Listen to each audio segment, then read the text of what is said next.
nasa channel ka. Ngayon, ipapakita ko kung paano makakuha ng HD admin sa Roblox gamit ang mobile.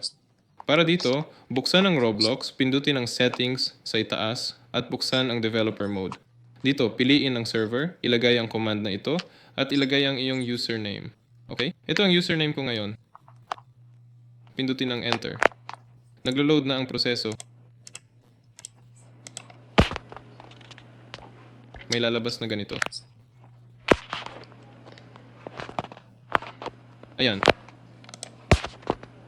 Buksan natin ito. Ilagay ang code phrase dito. Ito ang ating nakuha. Sandali lang, KULKEDDS.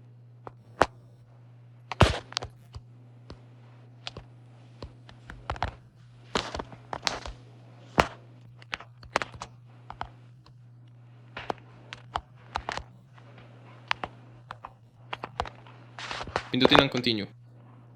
Nakapasok na tayo. Hanapin ang admin HD dito.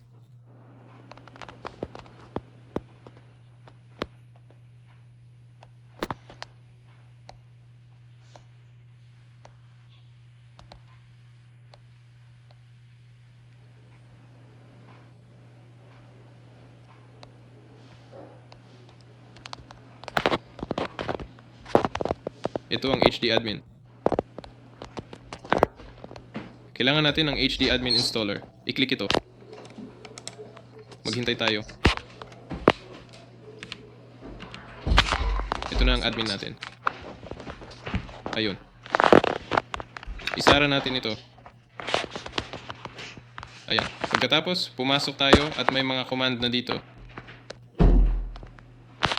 I-click ang CMDS. Uy!